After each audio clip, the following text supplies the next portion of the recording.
السلام علیکم ورحمۃ اللہ وبرکاتہ۔ کیا حال ہے آپ سب کے؟ الحمدللہ، اللہ تبارک و تعالی آپ سب کو اپنے حفظ و امان میں رکھے۔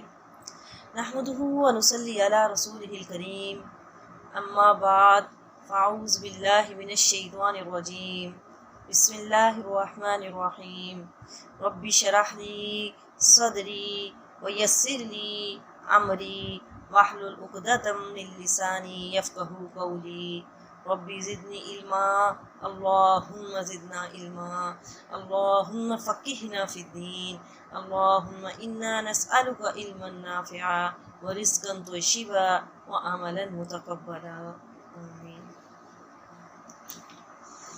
بسم اللہ الرحمن الرحیم۔ سورۃ البروج، سورۃ بروج مکی ہے۔ سورۃ بروج کی فضیلت کے بارے میں آتا ہے کہ نبی کریم صلی اللہ علیہ وآلہ وسلم ظہر اور عصر کی نماز میں سورۃ طارق و سورۃ بروج پڑھا کرتے تھے۔ والسمائی، قسم ہے آسمان کی، ذات البروج، برجوں والے آسمان کی، قسم ہے آسمان کی، ذات البروج، برجوں والے آسمان کی۔ یہ بروج کی ہے، بروج سے مراد بڑے بڑے ستارے ہیں، بروج سے مراد بڑے بڑے ستارے ہیں۔ حضرت یحییٰ رحمۃ اللہ علیہ فرماتے ہیں کہ یہ آسمانی محل ہیں، اور حضرت مجاہد رحمۃ اللہ سے مروی وہ کیا کہتے ہیں کہ بروج وہ ہیں جن میں حفاظت کرنے والے رہتے ہیں، اور بعض کہتے ہیں کہ اس سے مراد جو ہیں سورج اور چاند کی منزلیں ہیں جو 12 ہیں۔ سورج ان میں سے ہر ایک میں 1 مہینہ چلتا رہتا ہے، اور چاند ان میں سے ہر ایک میں 2 دن اور 1 تہائی دن چلتا ہے، تو یہ 28 دن ہوئے، اور 2 راتوں تک وہ پوشیدہ رہتا ہے، یعنی نکلتا نہیں ہے۔ بعض کہتے ہیں کہ اس سے مراد سورج اور چاند کی منزلیں ہیں۔ تو یہ اتنے بڑے بڑے سیارے ستارے ہیں جنہیں اللہ تبارک و تعالی فضا میں گھما رہا ہے۔ ذات البروج، برجوں والے آسمان کی۔ بروج جو ہے یہ برج سے ہے، بروج برج سے ہے، اور برج کس کو کہتے ہیں؟ برج کہتے ہیں ظاہر ہونا، ابھری ہوئی چیز، برج کا مطلب ظاہر ہونا۔ تو ایسی عورت جو بے پردہ گھومتی پھرتی ہو، اپنے آپ کو ظاہر کرتی ہو، تو ایسی عورت کو متبرجہ زینہ کہتے ہیں، کہ زینت کو ظاہر کرنے والی۔ جیسے کوئی لڑکی پائل پہن کر جا رہی ہو، اس کی چھن چھن سن کر لوگوں کے کان متوجہ ہوں اور وہ اس کی طرف دیکھے، ذہن اور آنکھیں ان کی طرف متوجہ ہو جائے، تو ایسی عورت جو اپنے آپ کو ظاہر کرتی ہے اسے بھی متبرجہ زینہ کہتے ہیں۔ اور اسی طرح خوشبو لگا کر جو نکلے تو وہ بھی دوسروں کو اپنی طرف متوجہ کرتی ہے۔ تو اس کے بارے میں حدیث آتی ہے، آپ صلی اللہ علیہ وسلم نے فرمایا، جو عورت خوشبو لگا کر باہر نکلے وہ زانیہ ہے، وہ بدکارہ ہے، اس لیے کہ خوشبو لوگوں کی توجہ کو کھینچتی ہے، ذہن اور آنکھیں اس کی طرف متوجہ ہو جاتی ہیں۔ تو بروج برج سے ہے، ابھری ہوئی چیز کو کہتے ہیں۔ والیومی، اور دن کی قسم ہے، موعود، وعدہ کیے گئے دن کی قسم ہے، والیومی، دن کی قسم ہے۔ کون سا دن؟ یعنی قیامت کے دن کی بات ہے۔ موعود، قیامت کے دن کی بات ہے کہ انسان کا حساب کتاب ہوگا، ایک دن آنا ہے، اس کا وعدہ کیا گیا، ہم سب سے وعدہ کیا گیا کہ وہاں سب نے جمع ہونا ہے، حاضر ہونا ہے۔ وشاہدن، اور حاضر ہونے والے کی قسم، ومشہود، اور جو حاضر کیے گئے اس کی قسم، وشاہدن، گواہ کو بھی کہتے ہیں، جو گواہ ہے اس کی قسم، ومشہود، اور جس کے اوپر گواہی دی جا رہی ہے اس کی قسم۔ جو گواہ ہے، شاہد جو گواہ ہے اس کی قسم، اور جس کے اوپر گواہی دی جا رہی ہے تو اس کی قسم۔ وشاہدن ومشہود، وقتلا، اور مارے گئے۔ اب یہ جو ہے نا شاہد اور مشہود، اب اس میں ہر ایک چیز آ جاتی ہے، یعنی ہر ایک چیز کی قسم کھا لی ہے۔ کیوں؟ کیونکہ اب دنیا میں ہر چیز یا تو گواہ ہے یا پھر اس پر گواہی دی جا رہی ہے۔ اس طرح ہمارے اوپر فرشتے گواہ ہیں، زمین گواہ ہے، ہر چیز پر اللہ گواہ ہے۔ ایک اور جگہ اللہ تبارک و تعالیٰ فرماتے ہیں وَالشَّفْعِ وَالْوَتْرِ، یعنی اب ہر چیز یا تو طاق ہے یا جفت ہے۔ شاہد اور مشہود کی تعریف میں اختلاف ہے، علماء کا نا اختلاف ہے۔ بعض کہتے ہیں شاہد سے مراد اللہ ہے، اللہ گواہ ہے جو انہیں دیکھ رہا ہے، اور مشہود سے مراد قیامت کا دن ہے، اور مخلوق ہے جو پچھلی قوموں کے آثار ہیں جن پر ہم گواہ ہیں، جس پر ہم گواہی دے سکتے ہیں کہ پچھلی قوموں کے ساتھ کیا ہوا۔ ہمارے اعمال گواہ ہیں، فرشتے ہم پر گواہ ہیں، وقت ہم پر گواہ ہے، ہمارے جسم ہمارے اوپر گواہ ہیں، نبی کریم صلی اللہ علیہ وسلم ہم پر گواہ ہیں، اور ہماری امت کو گواہ بنایا گیا باقی امتوں پر۔ اور جو نافرمان، کفار، گناہگار لوگ ہیں وہ بھی اپنے اوپر گواہی دیں گے۔ امام شوکانی رحمۃ اللہ علیہ کہتے ہیں شاہد سے مراد جمعے کا دن ہے، کہ اس دن جس نے جو بھی عمل کیا ہوگا یہ قیامت کے دن اس کی گواہی دے گا۔ اور مشہود سے مراد عرفے کا دن ہے، جہاں لوگ حج کے لیے جمع اور حاضر ہوتے ہیں۔ مشہود یعنی حاضر کیے گئے، تو بعض کہتے ہیں کہ اس سے مراد عرفے کا دن ہے۔ اب ہے جی قتلا، قتل کیے گئے، مارے گئے، ہلاک ہو گئے اصحاب الاخدود، کھائیوں والے، خندق والے۔ اب یہ کیا ہے، یہ وہ لوگ ہیں جو سپاہی جو تھے، جو گھڑے کے کنارے پر بیٹھ کر تماشا دیکھ رہے تھے، جنہوں نے مومنوں کو کھائیوں میں ڈالا تھا۔ وہ تو یہ سمجھ رہے تھے کہ ہم کامیاب ہو گئے ہیں کیونکہ ہم نے اتنے مخالفین کو مار دیا، لیکن اللہ فرماتے ہیں کہ یہ ہلاک ہوئے، قتلا، یہ مارے گئے اصحاب الاخدود، جنہوں نے یعنی مسلمانوں کو کھائیوں میں ڈالا تھا۔ اب یہ اصحاب الاخدود کا کیا واقعہ ہے، کھائیوں والوں کا کیا واقعہ ہے؟ مسند احمد میں ہے، رسول اللہ صلی اللہ علیہ وسلم فرماتے ہیں کہ پہلے زمانے میں، اگلے زمانے میں ایک بادشاہ تھا ذو نواس، اس کے پاس جادوگر تھا۔ جب وہ جادوگر بوڑھا ہوا تو اس نے بادشاہ سے کہا کہ اب میں بوڑھا ہو گیا ہوں اور میری موت کا وقت آ رہا ہے، مجھے کسی بچے کو دو تاکہ میں اسے جادو سکھا دوں۔ چنانچہ ایک ذہین بچے کو وہ تعلیم دینے لگا، بادشاہ نے وہ بچہ دے دیا اور وہ اسے تعلیم دینے لگا۔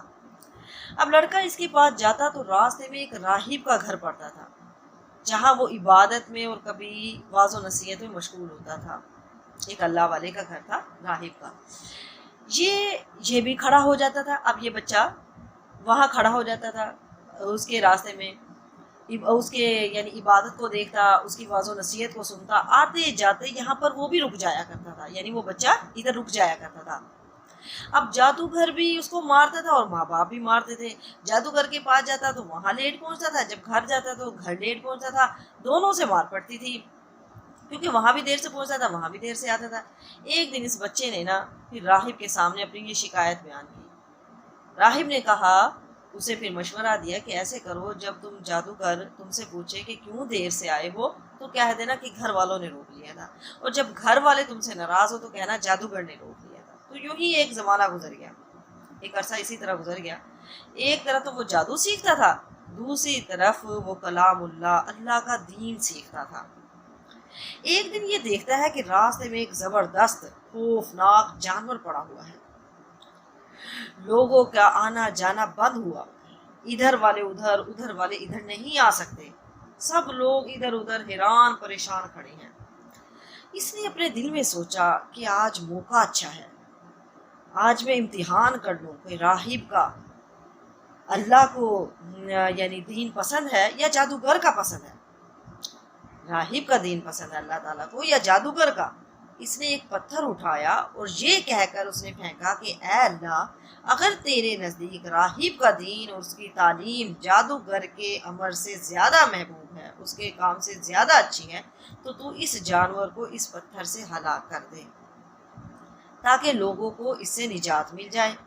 پتھر کے لگتے ہی وہ جانور مر گیا اور لوگوں کا آنا جانا شروع ہو گیا۔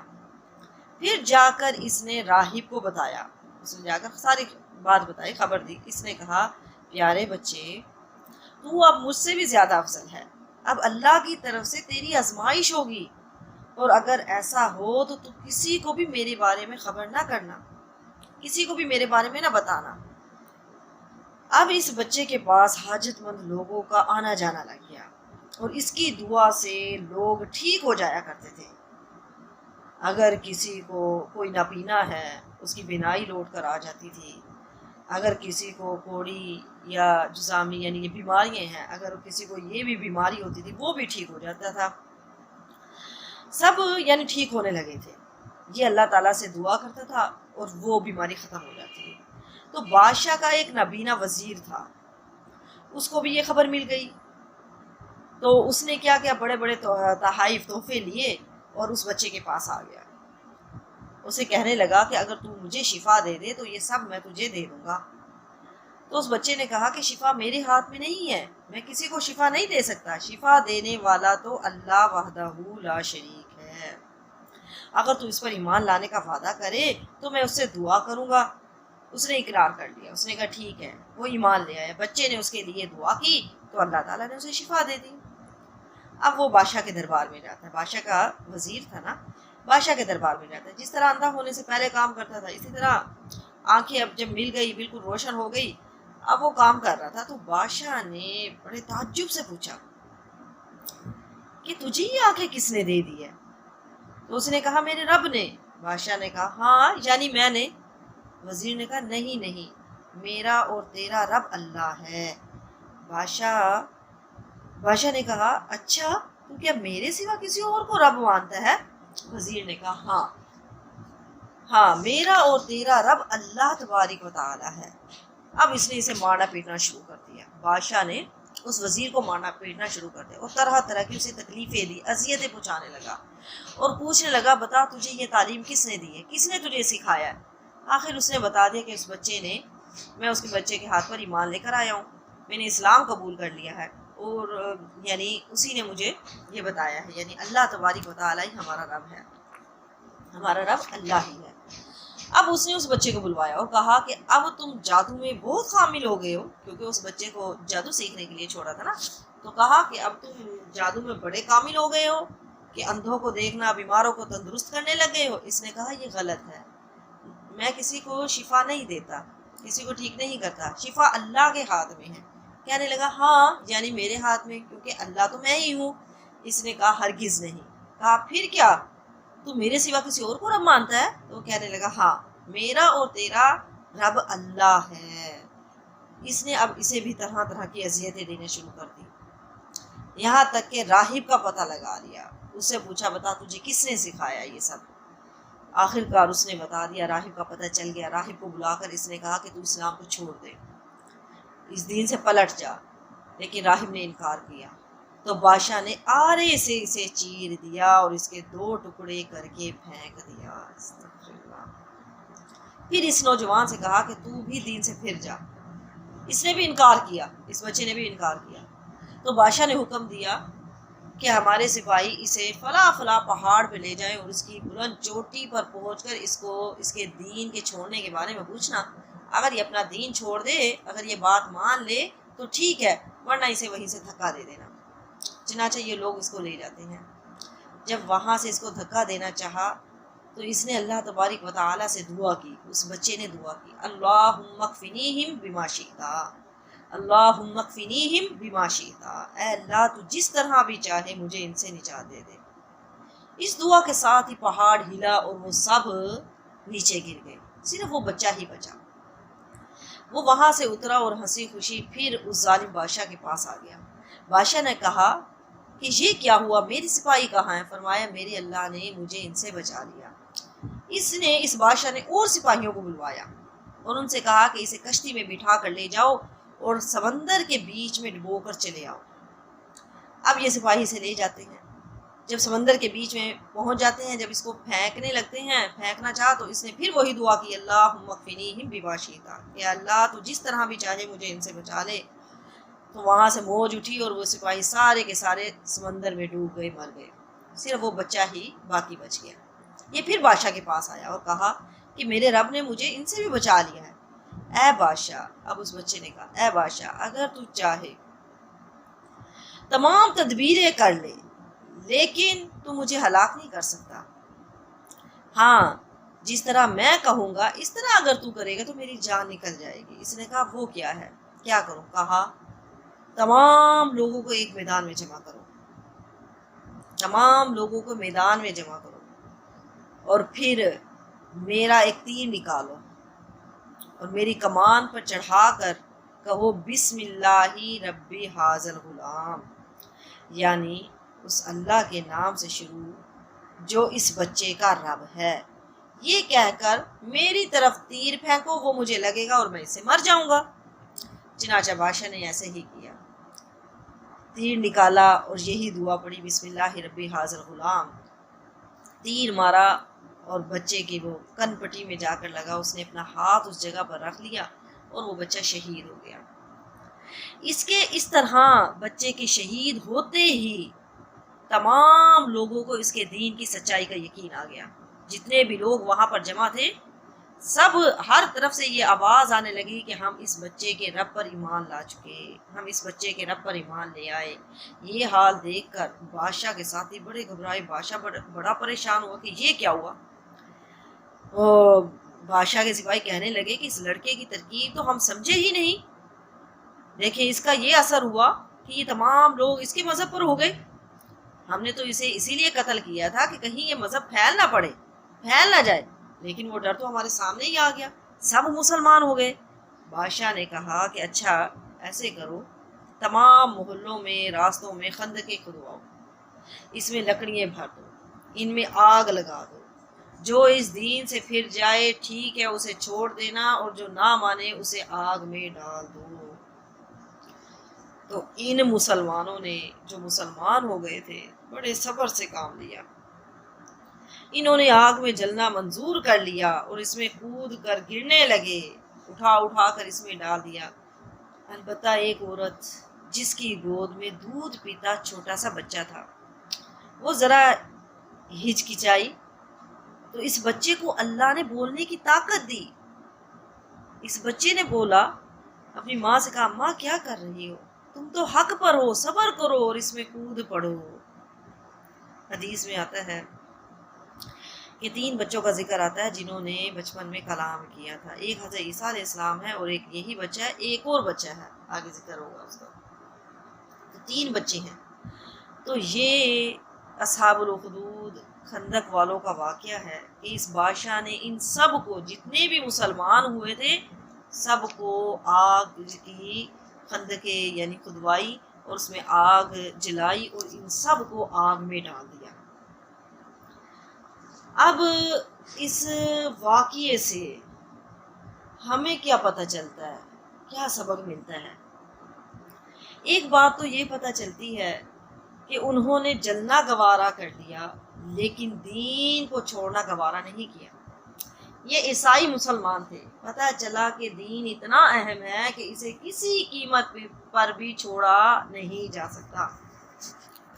حدیث میں آتا ہے نبی کریم صلی اللہ علیہ وسلم نے فرمایا کہ جنت کو پریشان کرنے والی چیزوں سے، جس کو انسان ناپسند کرتا ہے، ناپسندیدہ چیزوں سے گھیر دیا گیا ہے، اور جہنم کو شہوات سے گھیر دیا گیا ہے، جس میں دل لگتا ہے، جس میں دل خوش ہوتا ہے، دل لگتا ہے۔ اب دیکھو نماز پڑھنے کے لیے کوئی تیار نہیں، قرآن پڑھنے کے لیے کوئی تیار نہیں، لیکن جس سے نفس کو تسکین ملتی ہے، خوشی ملتی ہے، تو دیکھو ہر کوئی موبائل گھنٹوں لے کر بیٹھا رہتا ہے، اگر اکیلے ہے تب بھی موبائل لے کر بیٹھے ہیں۔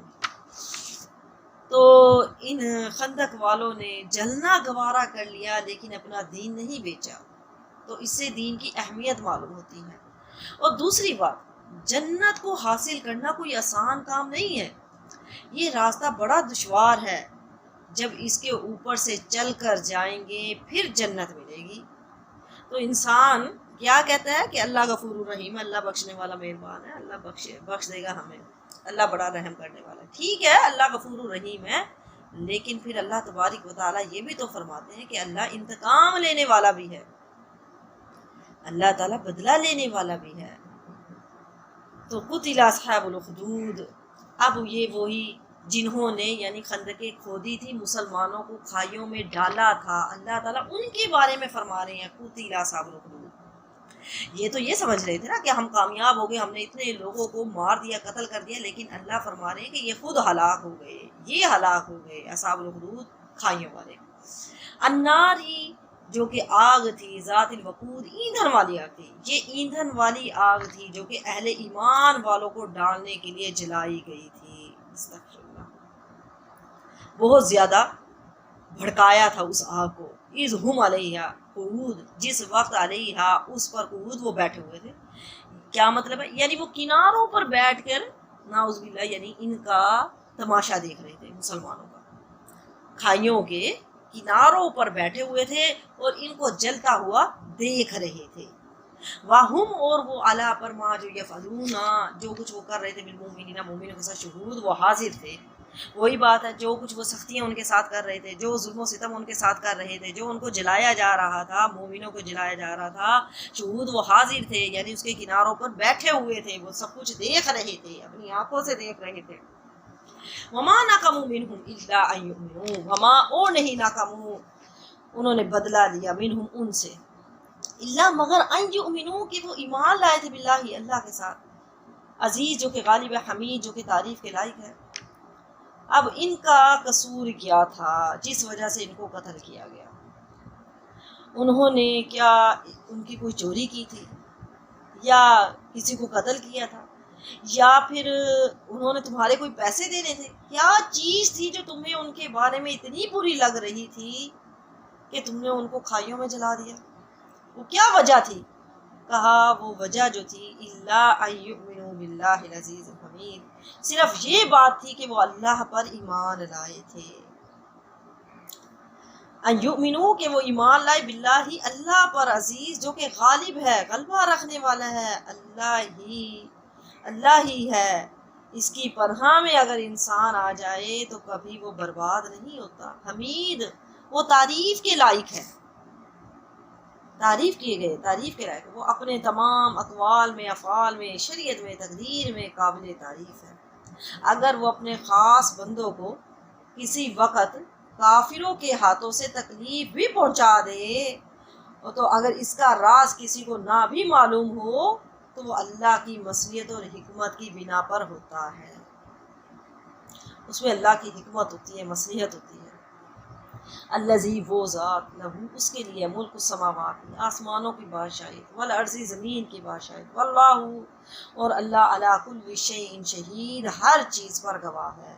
زمین و آسمان پوری مخلوق کا مالک اللہ تبارک و تعالی ہے، وہ ہر چیز پر حاضر ناظر ہے، کوئی بھی چیز اس سے مخفی نہیں ہے، ہر چیز پر وہ گواہ ہے، ہر چیز کو دیکھ رہا ہے، اس کے علم سے کوئی بھی چیز باہر نہیں ہے، ہر چیز سے واقف ہے۔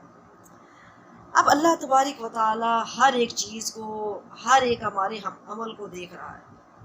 اگر ہم چھپ کر بھی کسی کو قتل کرتے ہیں تو اللہ دیکھ رہا ہے۔ یہ آیت نا سب کو اپنے گھر میں لکھ کر لگا لینی چاہیے۔ کون سی آیت؟ واللہ علی کل شیء شہید، کہ اللہ ہر چیز پر گواہ ہے۔ ہر ایک اپنے گھر میں لکھ کر لگا لے۔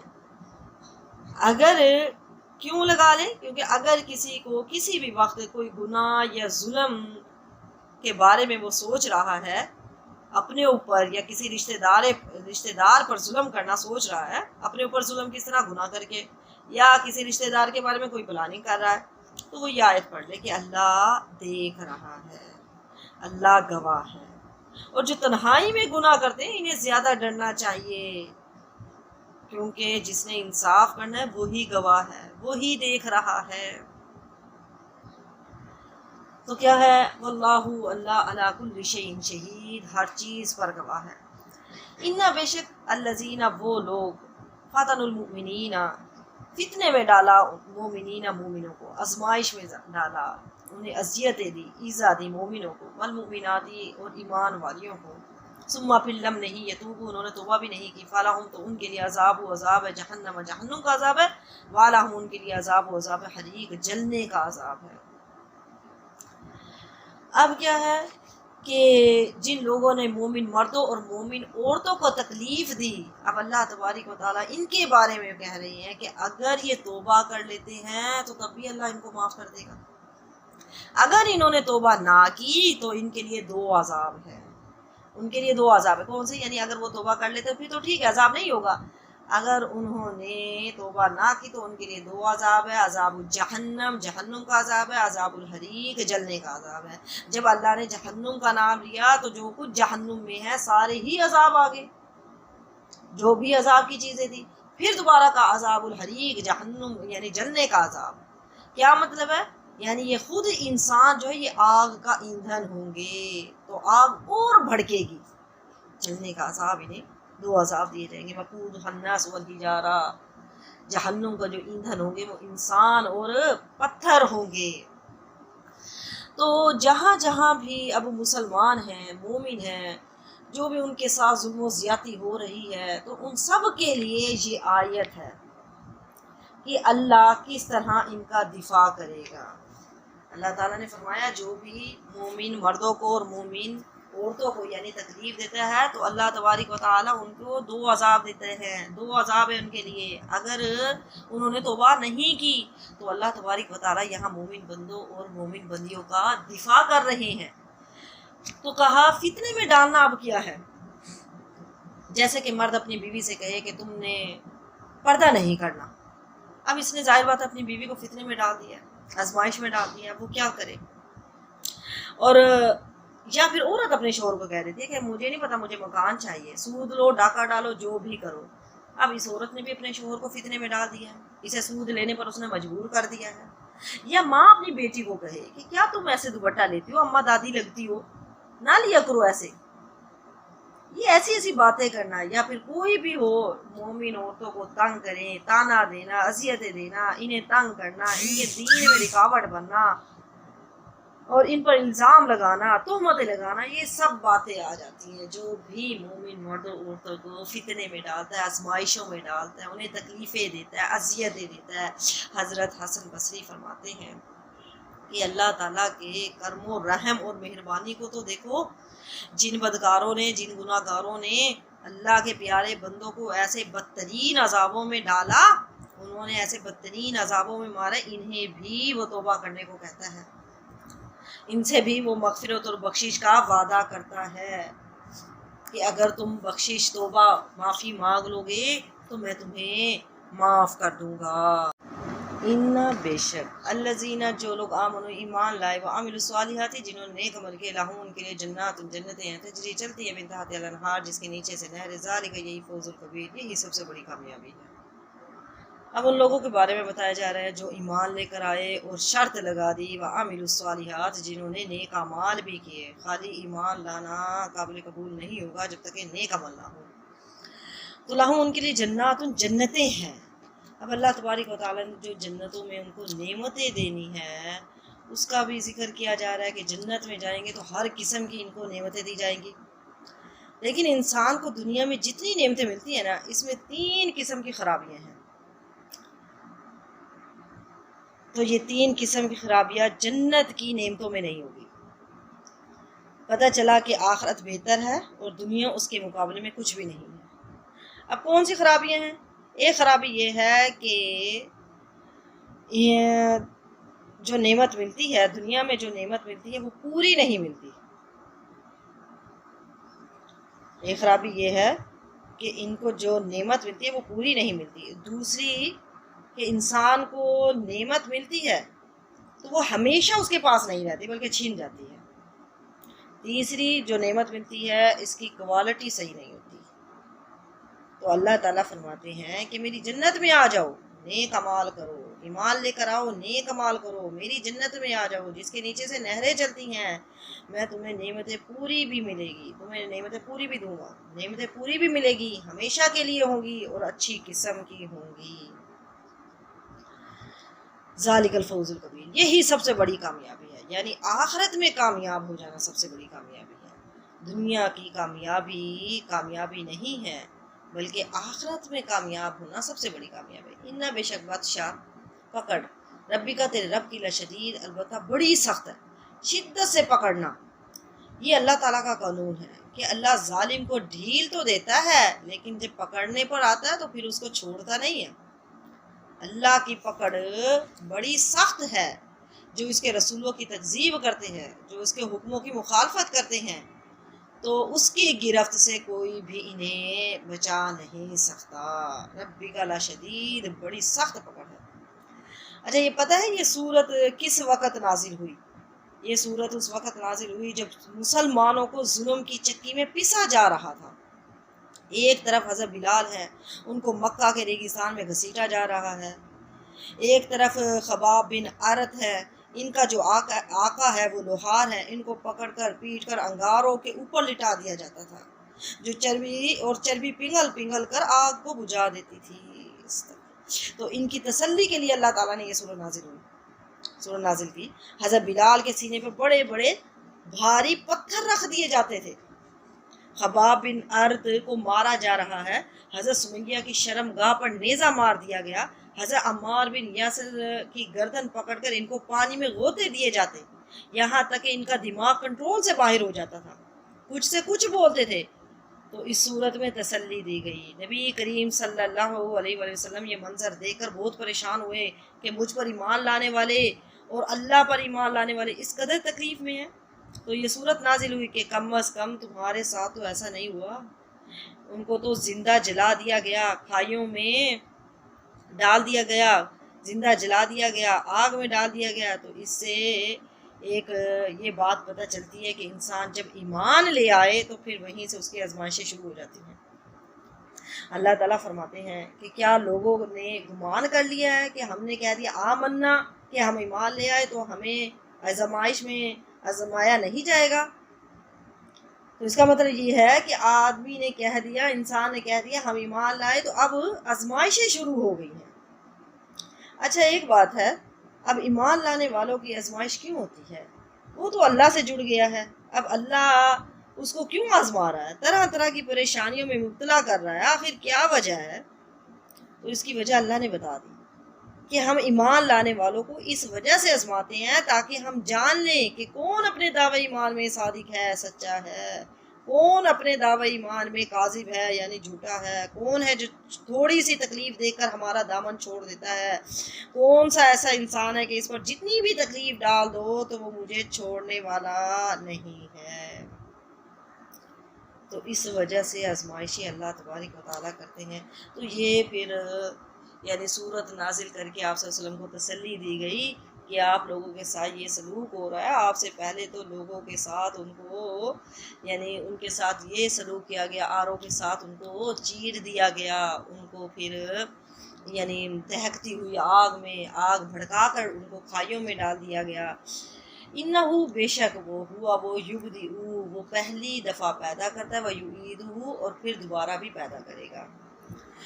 ایک معنی تو اس کا یہی ہے، یعنی اس نے ایک دفعہ تو ہمیں پیدا کر دیا، دنیا میں بھیج دیا، اور پھر دوبارہ جو پیدا کرے گا یعنی قیامت والے دن پیدا کرے گا۔